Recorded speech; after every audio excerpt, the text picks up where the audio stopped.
Virus लगातार अपना mutant बदल रहा है, जिसके चलते बिना लक्षण वाला भी कोरोना संक्रमित हो रहा है। आरटीपीसीआर की रिपोर्ट नेगेटिव आ रही है, लेकिन व्यक्ति संक्रमित है। ऑक्सीजन सैचुरेशन ठीक है, लेकिन फेफड़े संक्रमित हो रहे हैं।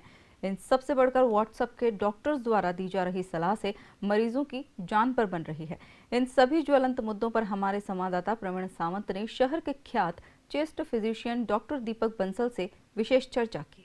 कोरोना का संक्रमण जिस तेज़ी के साथ फैल रहा है, उस तेज़ी के साथ ही व्हाट्सएप पर टीचर्स भी बढ़ते जा रहे हैं। कई ऐसे नुस्खे बताते हैं व्हाट्सएप पर जो शायद संक्रमित मरीजों के लिए जानलेवा साबित हो सकते हैं। हमारे साथ इस समय मौजूद है शहर के सीनियर चेस्ट फिजिशियन डॉक्टर दीपक बंसल। हम उनसे जानेंगे व्हाट्सएप पर जो तमाम जिस तरह की भ्रामक बातें फैलाई जा रही हैं, उन सब के बारे में जानेंगे कि क्या सच है। डॉक्टर साहब, व्हाट्सएप पे कई डॉक्टर इस समय पैदा हो गए हैं जो कई ऐसी जानकारियां देते, कई ऐसे नुस्खे बताते हैं कि ये कोरोना के लिए काफ़ी लाभकारी सिद्ध हो रहा है। हाल ही में एक चल रहा है कि फिटकरी का पानी पीने से जो है वो मरीज़ जो है वो कोरोना संक्रमित नहीं हो रहा है। इसमें क्या कुछ सच्चाई है?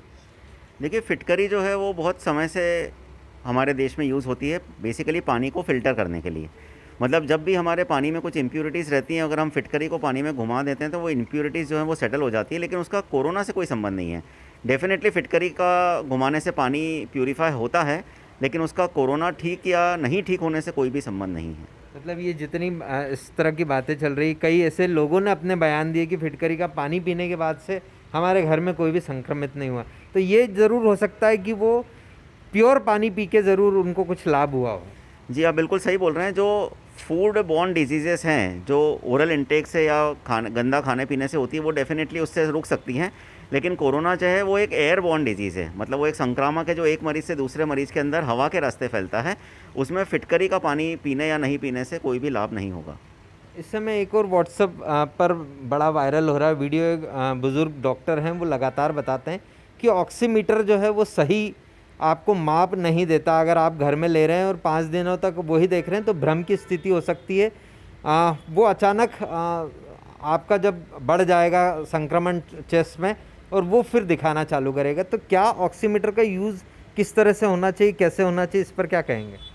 देखिए, ऑक्सीमीटर जो हम लोग पल्स ऑक्सीमीटर यूज़ करते हैं वो बहुत ही उपयोगी चीज़ है हमारे लिए, और वो कहीं से कहीं तक हमें भ्रामक जानकारी नहीं देती है।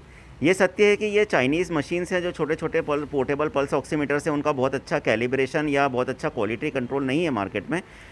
कई बार वो बहुत ज़्यादा कम ऑक्सीजन दिखा देता है, कई बार वो बहुत ज़्यादा ऑक्सीजन ज़्यादा भी दिखा देता है। तो उसका सबसे अच्छा तरीका है 6 मिनट वॉक टेस्ट। मतलब कि हम पहले हमारे बेस लाइन एक हमारा ऑक्सीजन लेवल और पल्स हम हमारे पल्स ऑक्सीमीटर से चेक कर लें। मान लीजिए कि वो 92% आया है और पल्स उसके अंदर 90 पर मिनट आई है। फिर हम 6 मिनट तक नॉर्मल पेस में अपन चल के देख लें और वापस से एक बार हम उसी पल्स ऑक्सीमीटर से हमारा ऑक्सीजन लेवल चेक कर लें। अगर वो 4% से ज़्यादा गिरता है तो वो इस बात का सूचक है कि हमारा जो फेफड़े में कोरोना का संक्रमण है वो घातक लेवल पे जा रहा है और हमें तुरंत डॉक्टरी सलाह की आवश्यकता है, या दवाइयों की, या इंजेक्शंस की, या हॉस्पिटलाइज होने की ज़रूरत हो सकती है। तो इसलिए हमें 6 मिनट वॉक टेस्ट करके हमें पल्स ऑक्सीमीटर से देखकर ही 6 मिनट वॉक करने के बाद ही कोई निर्णय पे पहुंचना है कि हमारा एक्चुअल में ऑक्सीजन लेवल जो है वो सही है या गलत है। और दूसरा ये है कि पल्स ऑक्सीमीटर लगा के एटलीस्ट उसको हम कुछ सेकंड तक, एटलीस्ट 30 सेकंड तक लगा के रखें। जब उसमें एक स्थिर रीडिंग आ जाए तभी हम उस रीडिंग को सत्य मानें, क्योंकि लगाते ही कई बार वो या तो बहुत ज़्यादा दिखाएगा या बहुत ज़्यादा कम दिखाएगा। 30 सेकंड तक लगातार लगा के रखें, उसके बाद जो रीडिंग आती है उसको हम सही मानें।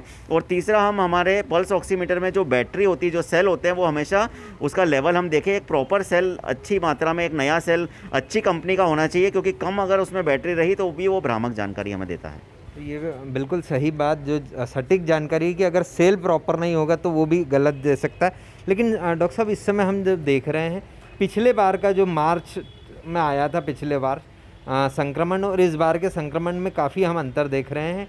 कई ऐसे मरीज़ हैं जिनमें कोई लक्षण नहीं होता, कुछ नहीं होता, लेकिन लंग्स जो है वो तेज़ी से अफेक्टेड हो रहे हैं, लंग्स इन्वॉल्व हो रहे हैं। क्या संक्रमण में कुछ बदलाव आप महसूस कर रहे हैं? क्योंकि लगातार आप मरीज़ों को देख रहे हैं निजी और सरकारी दोनों अस्पतालों में।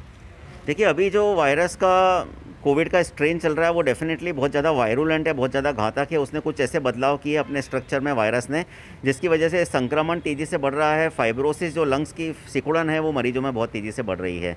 उसके लिए हम लोग जो कोरोना के लक्षण होते हैं, चाहे वो कोई भी लक्षण हो, जैसे सर्दी, खांसी, बुखार, बदन दर्द, भूख नहीं लगना, इसमें से कोई भी लक्षण अगर आता है तो वो अगले 4-5 दिन के अंदर तेज़ी से बढ़ता है, पर जनरली सेकंड वीक के अंदर ही आज की तारीख में वायरस ज़्यादा घातक हो रहा है। तो नॉर्मली जो भी मरीज़ हमारे पास फेफड़े में बहुत एडवांस संक्रमण लेके आ रहे हैं, अगर उनका प्रॉपरली अगर हम हिस्ट्री लें तो वो सभी के अंदर दिख रहा है कि उनको 5, 7, 10 दिन पहले से कोई ना कोई लक्षण है।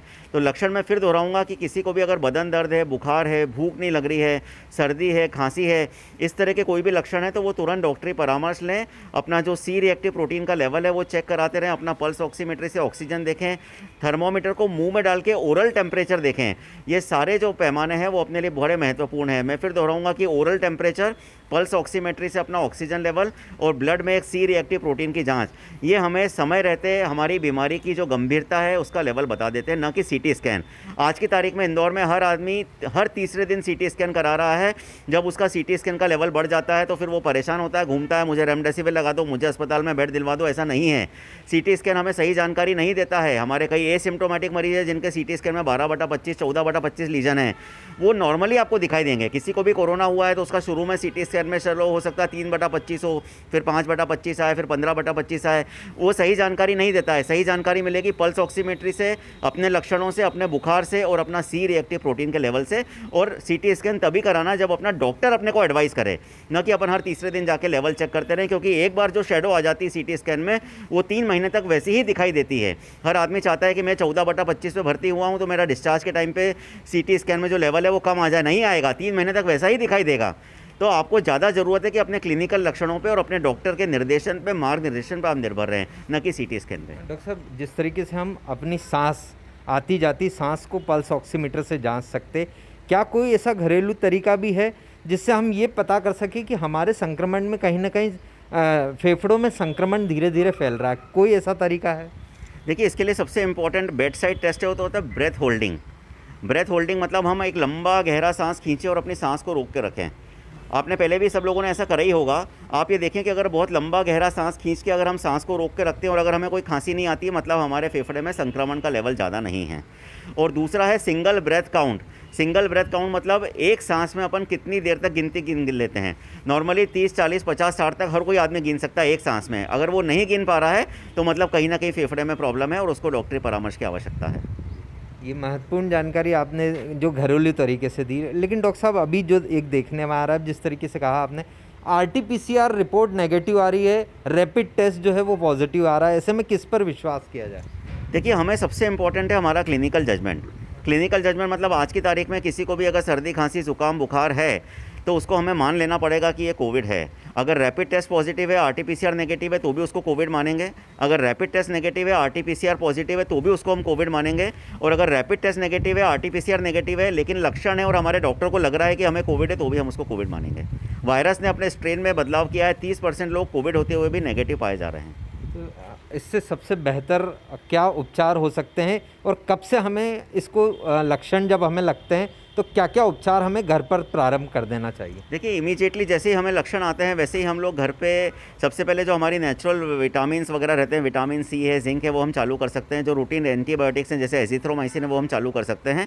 और जब हमारे लक्षणों को 5 दिन हो जाए तो फिर हम डॉक्टर की, अपने जो भी फैमिली फिजिशियंस है उनसे सलाह लेके हम ओरल स्टीरॉइड्स चालू कर सकते हैं। अगर डायबिटीज़ नहीं है तो डेफिनेटली जो हमारे 5वें दिन के बाद हम ओरल स्टीरॉइड्स चालू करते हैं तो वो हमारे मरीजों का 80% तक एडमिशन्स रोक रहा है। मतलब ओपीडी में जिन मरीजों को 5वें दिन हम ओरल स्टीरॉइड चालू करते हैं उनको हम जब और 5 दिन के बाद देखते हैं तो 80% पेशेंट्स को हॉस्पिटलाइज होने की ज़रूरत नहीं पड़ रही है, लेकिन वो डॉक्टरी सलाह के साथ में ही लेना ज़रूरी है। तो बिल्कुल सही कहा डॉक्टर दीपक बंसल ने कि घर के कुछ ऐसे उपाय हैं जिसको अगर हम सेल्फ असेसमेंट जिसको हम कहते हैं वो किया जाए तो हम हॉस्पिटलाइज जो 80% डॉक्टर साहब ने कहा है कि 80% मरीज़ जो है वो हॉस्पिटलाइजेशन से बच सकते हैं। तो डॉक्टर बंसल ने जो घरेलू तरीके बताए उन्हें ज़रूर एक बार आजमाएं। पैनिक होने की ज़रूरत नहीं है, सावधानी बरतने की ज़रूरत है। और अगर आपको कोरोना है तो उसके लिए जिस तरीके की दवाइयाँ बाज़ार में उपलब्ध हैं उन डॉक्टर दीपक बंसल ने भी बताया कि पैरासीटामोल, एजिथ्रोमाइसिन और अगर डॉक्टर सलाह देता है तो स्टेरॉइड्स भी लिए जा सकते हैं। तो ये आवश्यक जो हैं वो ज़रूर आप घर में कुछ मेडिकल किट बना के रखिए ताकि हमें हॉस्पिटलाइज की ज़रूरत ना हो। मेरे सहयोगी नारायण जोशी के साथ प्रवीण सावंत, DGNA न्यूज़, इंदौर।